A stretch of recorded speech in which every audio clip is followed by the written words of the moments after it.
নমস্কার সুধীবৃন্দ। আজ এক নতুন কাহিনী নিয়ে আপনাদের সামনে উপস্থিত হয়েছি। কাহিনীটা ব্রহ্মবৈবর্ত পুরাণ থেকে নেওয়া। তুলসী ও শঙ্খচূড়ের ইতিকথা। তুলসী ও শঙ্খচূড়ের ইতিকথা। আপনারা মনোযোগ সহকারে শুনবেন। গল্পটার থেকে অনেক শিক্ষণীয় আছে।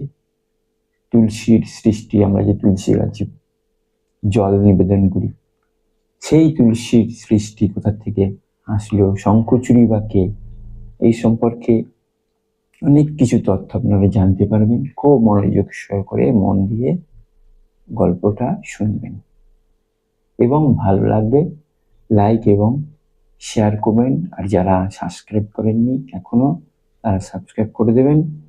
শুরু করি তাহলে। গন্ধ মাদনে মনোরম প্রাসাদে রাজা ধর্মধ্বজ মহাসুখে থাকতেন রানী মাধবীকে নিয়ে। মনমতো পত্নীকে নিয়ে রাজর্ষি ধর্মধ্বজ এভাবে দিন কাটাতে কাটাতে একদিন রানী হলেন সন্তান সম্ভবা। বহুদিন পরে দেখবেন সন্তানের মুখ। রাজা রানীর সে কি আনন্দ। সময় পেরিয়ে গেল, সন্তান আর ভূমিষ্ঠ হলো না। দেখে বেশ চিন্তায় পড়ে গেলেন রাজা। কোন বিপর্যয় করলো না তো? ভালোভাবে দেখেন ধর্মধ্বজ রানীকে, সেরকম কিছুই কিন্তু দেখতে পেলেন না। পেটে সন্তানের ভার, অথচ মাধবীর তার জন্য কোনো কষ্ট নেই, বেশ হাসি খুশিতেই আছেন। দিব্য পরিমাণে যখন 100 বছর কেটে গেল, 100 বছর কেটে গেল, তখন এক শুভ দিনে শুভক্ষণে মাতৃজঠর থেকে বের হলেন এক সন্তান। এটি কন্যা রত্ন। কি অপূর্ব সে মেয়ের মুখ, দেখে প্রাণ জুড়িয়ে যায় রাজা রানী। পুরবাসীরাও অনেক ভেবেচিন্তে তার নাম রাখলো তুলসী। জাতিস্বর তুলসী জন্মগ্রহণের সঙ্গে সঙ্গে মনে পড়ে গেল তার পূর্ব জন্মের কথা। সে ছিল গোলকে, আর সব গোপরমণীদের মতো কৃষ্ণের সেবিকা হয়ে। যদিও রাধা ছিলেন গোপী প্রধান আর শ্রীকৃষ্ণ তাকে বেশ সমীহ করে চলতেন, তবুও সকলকেই তিনি সমান ভালোবাসতেন। তুলসী ও শ্রীকৃষ্ণ ছাড়া কাউকে জানত না। হঠাৎ একদিন রাসমণ্ডলে তুলসীকে শ্রীকৃষ্ণের সঙ্গে গোপনে মেলামেশা করতে দেখে রাধা উঠলেন দারুণ রেগে। তার ধারণা শ্রীকৃষ্ণ একমাত্র তারই স্বামী, আর কোনো গোপী নারী নয়। তাই নিরালায় শ্রীকৃষ্ণের সঙ্গে তুলসীকে দেখে তার মাথায় যেন আগুন জ্বলে উঠল। অভিশাপ দিয়ে বসলেন, পাপাচারী তুই, তোর স্থান গুলোকে নয়, যা গিয়ে মানুষ হয়ে জন্মাই। এই রাধারানী অভিশাপ দিয়ে দিল তুলসীকে। রাধাকে যেমন শ্রীকৃষ্ণ ভয় করতেন, গোপীরাও তেমনি। তাই তার মুখের উপর কোনো কথা বলার সাহস পেত না। অভিশাপে তুলসী মন ভেঙে গেল। মনে মনে তার স্বামী যে শ্রীকৃষ্ণ, তাকে ছেড়ে মরতে কি করে থাকবে। শ্রীকৃষ্ণ কিন্তু মন প্রাণ দিয়ে তুলসীকে ভালোবাসতেন, কিন্তু ওই রাধার ওপর কোনো কথাই তিনি বলতে পারতেন না। তার মনে ব্যথা লাগলো। ছলো ছলো চোখে তুলসী তার দিকে তাকালে তিনি বললেন, এখানে যে আমার কিছু করার নেই তুলসী। রাধার অভিশাপ তোমার ভোগ করতেই হবে। তুই মরতে গিয়ে নারায়ণের তপস্যা করো। তোমাকে আর নারায়ণে কোনো ভেদ নেই তুলসী। ওটা আমারই আর এক রূপ। ব্রহ্মার বরে নিশ্চয়ই তুমি শাপ মুক্ত হবে। তোমাকে ছেড়ে থাকা কি আমার কিছু কম কষ্টের? সেই অভিশাপেই এই জন্মে সে রাজর্ষি ধর্মধ্বজের মেয়ে হয়ে জন্মেছে। বাবা মা আত্মীয় স্বজন সকলকে ছেড়ে বেদবতীর মতোই সে চলে গেল বদ্রিকাশ্রমে ব্রহ্মার তপস্যায়। এ গেল তুলসী। সে কি তপস্যা! বেশ কয়েক বছর কাটলো কেবলমাত্র ফলমূল খেয়ে, আরো বেশ কয়েক বছর কাটলো শুধুমাত্র জল খেয়ে। তারপর কেবলমাত্র বায়ু, প্রথমে ফলমূল খেলো, তারপর ওটা বন্ধ দিয়ে শুধু জল, তারপরে জল বন্ধ দিয়ে কেবলমাত্র বায়ু সেবন করতে শুরু করলো। একটা মেয়েকে এমন তপস্যা করতে আগে কেউ দেখেনি। একমাত্র ইন্দ্রপদ পদ পাওয়ার জন্য অসুররা এরকম তপস্যা করত, কিন্তু তুলসী ইন্দ্রপদ, ব্রহ্মপদ, যমলোক ওসব কিছুই তার চাই না। তুলসীর শুধু একটাই কামনা, যেমনটি ছিল সে গোলকধামে শ্রীকৃষ্ণের আপন হয়ে, এই জন্মেও সে হতে চায় তেমনি নারায়ণের আপনজন। এইভাবে সুদীর্ঘকাল যখন তপস্যায় চলেছে তুলসী, দিন ব্রহ্মা আর স্থির থাকতে না পেরে একদিন এলেন তার কাছে, বললেন, তোমার এই কঠিন তপস্যা থামাও তুলসী, বলো কি তোমার অভিলাষ, কি চাও তুমি?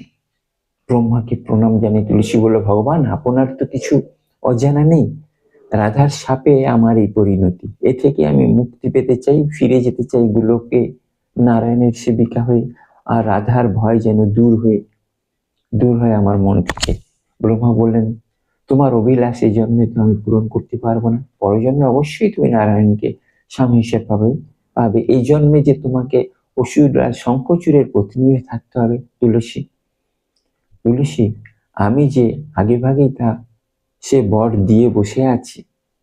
শুনে অবাক হলেন তুলসী, জিজ্ঞাসা করলেন, শঙ্খচূড় অসুর, কে সে?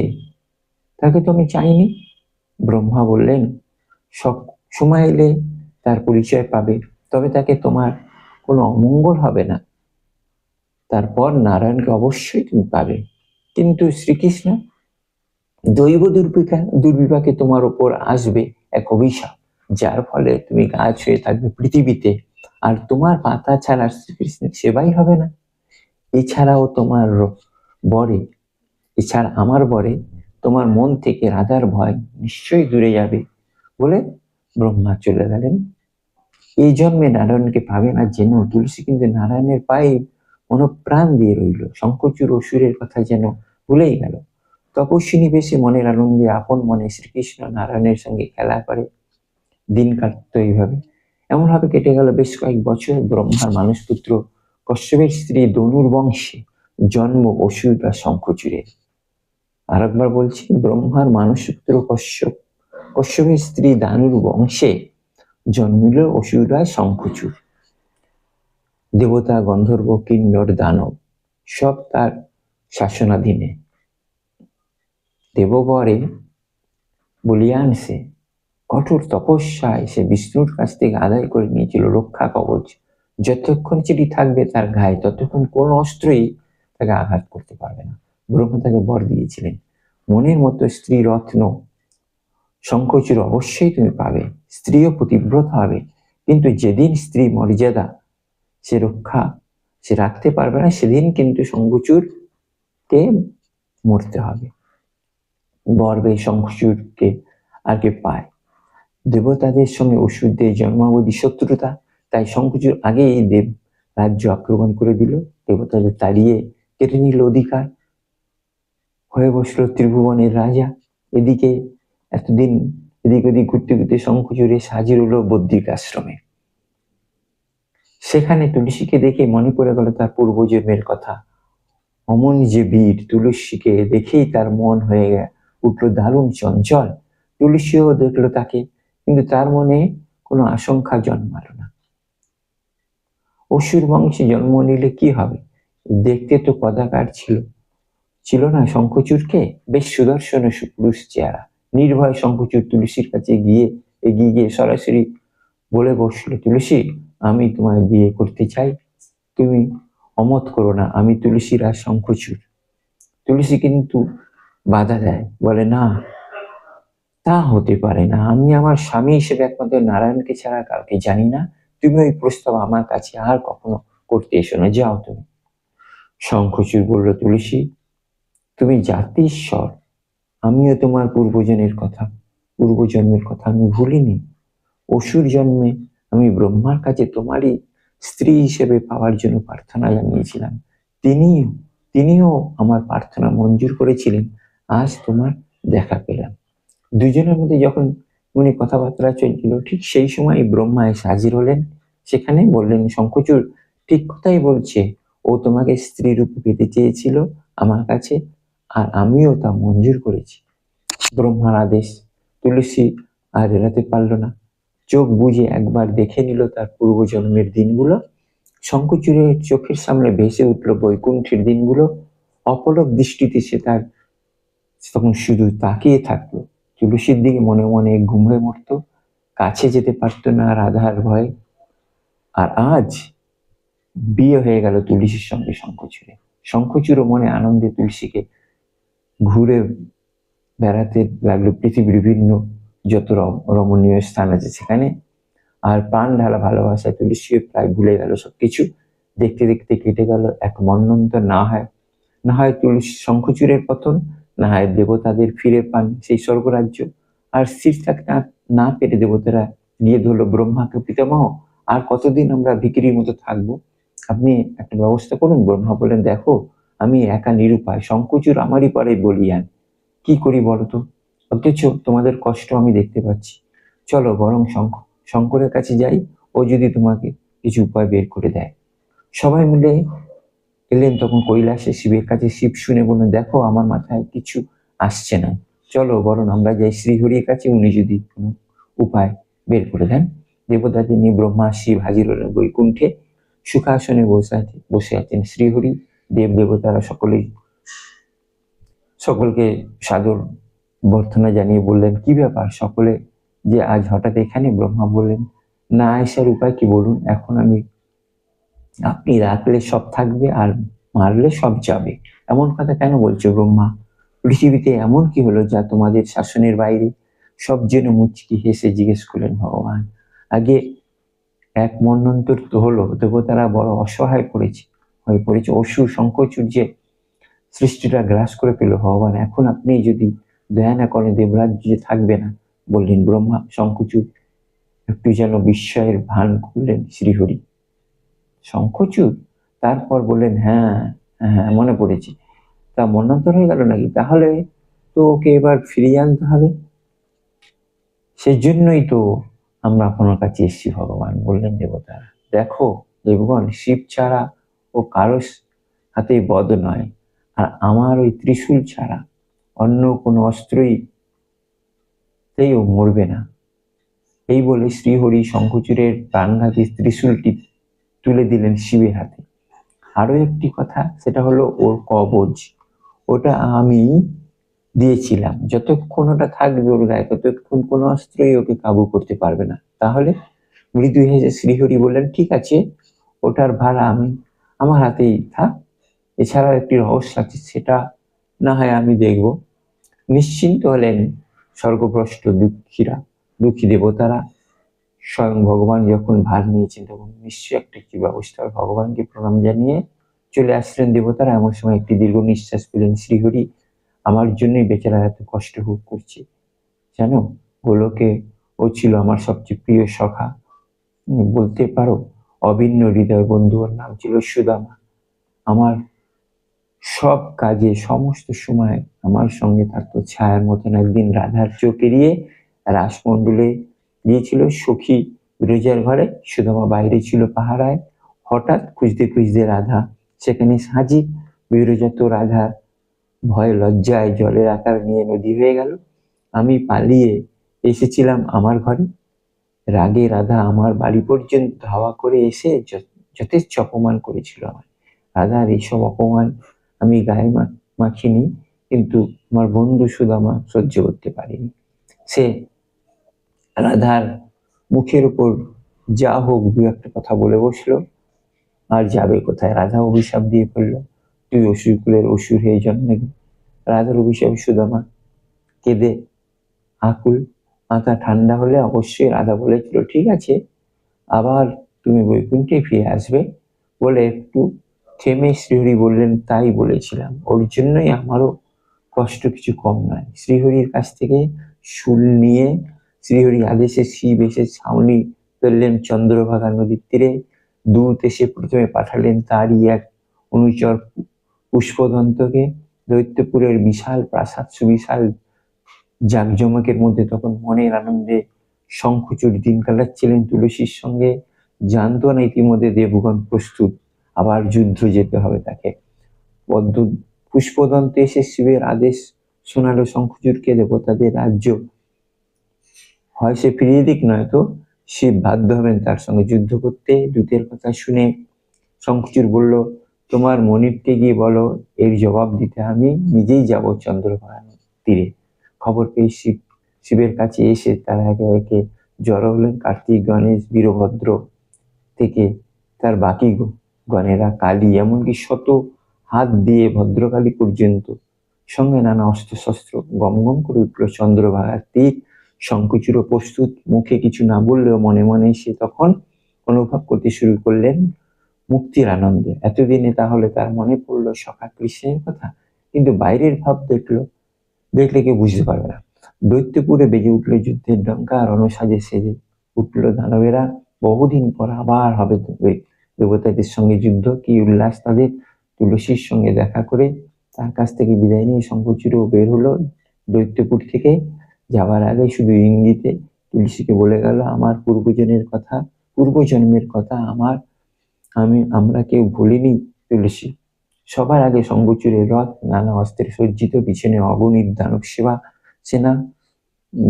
চন্দ্রভাগার তীরে পৌঁছে শিবকে দেখে শঙ্খচূড় প্রথমে তাকে প্রণাম জানালো, তারপর বললো, এভাবে যে আপনার দেখা পাবো তা আমি কোনোদিন স্বপ্নেও ভাবিনি। আমরা অসুর, যুদ্ধ করি দেবতাদের সঙ্গে করে আসবো, কিন্তু তার মধ্যে আপনি কেন দেবাদিদেব? শিব বললেন, বাধ্য হয়ে আসতে হলো আমাকে। আচ্ছা শঙ্খচূড়, তুমি তো মূর্খ নও, যথেষ্ট জ্ঞানী। তাছাড়া আমি জানি পূর্বজন্মে তুমি ছিলে কৃষ্ণের সখা পরম বৈষ্ণব। যে কোনো কারণেই হোক অসুর হয়ে জন্মেছে বলে তোমার আচার আচরণ সবই অসুরের মতন হবে, কিন্তু আমি ভাবতেও পারি না আমার অন্যায় আচরণ। কি দেখলেন দেবাদিদেব? কোন অপরাধে তুমি আমার ভাই দেবতাদের তাড়িয়ে তাদের অধিকার কেড়ে নিলে? এই জ্ঞাতিবোধ কি তোমার করা উচিত হয়েছে? যদি কথাই বলেন দেবাদিদেব কি অপরাধ করেছিলেন আমাদের পূর্বপুরুষ হিরণ্যকশিপু বলি, যে আপনার কৌশলে আপনি যাকে কৌশলে বধ করেছিলেন, শুম্ভ নিশুম্ভকে বধ করালেন দুর্গাকে দিয়ে। জ্ঞাতি ভাই হয়ে দেবতারা কি সত্যি কোনো দিন কোনো উদারতা দেখিয়েছে আমাদের উপর? বলেই শঙ্খচূড় বলল, ও কথা থাক, আমি শুধু এই ভেবে অবাক হচ্ছি আপনি স্বয়ং এসছেন আমার সঙ্গে যুদ্ধ করতে। অবশ্যই নিঃসন্দেহে এটা আমাদের সৌভাগ্য যে আজ যুদ্ধে শিব নিজে আমার হাতে পরাজয় স্বীকার করতে বাধ্য হবেন। শুনে শিব বলেন, এটাই যদি চূড়ান্ত হয় তাহলে আমার কিছু লজ্জা নেই শঙ্খচূড়। প্রকৃত একজন ভক্ত বীরের কাছে পরাজয়ে কি কোনো ক্ষোভ থাকে? কথা যা ছিল শেষ হয়ে গেছে, আবেদনে কোনো ফলই হলো না, সুতরাং যুদ্ধ ছাড়ার কোনো গতি নেই। এদিকে শিবপুত্র কার্তিক এসে শিবানুচরেরা একদিকে, আবার অন্যদিকে শঙ্খচূড় নিজে তার দানবেরা। ধনুকের টঙ্কার উল্লাস। চন্দ্রভাগার তীরে তখন রীতিমতো যুদ্ধ। শঙ্খচূড় ধনুক থেকে বাণের পর বাণ ছুটতে শুরু করলেন। আশ্রয় পড়ল কার্তিকের গায়ে। মহাবীর কার্তিক প্রতিরোধের হাজার চেষ্টা করে সবাই যখন প্রায় বিফল হয়ে পড়ছেন, তখন সাহায্যে এগিয়ে নানা অস্ত্র নিয়ে কালী নিজে। শিব, বীরগণ আর কালী মিলে শেষ করে ফেলেন অসুর সেনা। কিন্তু শঙ্খচূড় তখন অটল। যে অস্ত্র নিক্ষেপ করেন কালী অসুরকে লক্ষ্য করে, শঙ্খচূড় নিজের অস্ত্র দিয়ে তা শুধু প্রতিরোধই করে চললেন নারায়ণীয় অস্ত্র পর্যন্ত। কালী যখন বিফল হয়ে গেল, তখন শঙ্খচূড়কে বধ করার জন্য তিনি তুলে নিলেন পাশুপথ, কিন্তু ছুটতে আর পারলেন না। ছুটতে যাবেন কি, শুনলেন দৈববাণী, কালী থামো, পাশুপথ বৃথা যাবে। শঙ্খচূড় তোমার হাতে বদ্ধ নয়। একটু থেমে আবার কালী তুললেন পাশুপথ। আবার সেই দৈববাণী। বাধ্য হয়ে কালী তখন অস্ত্র ছেড়ে উগ্র চন্দ্রমুখী ধারণ করে ঝাঁপিয়ে পড়ল শঙ্খচূড়ের উপর। শঙ্খচূড়ের রথ গেল, ধ্বজা গেল।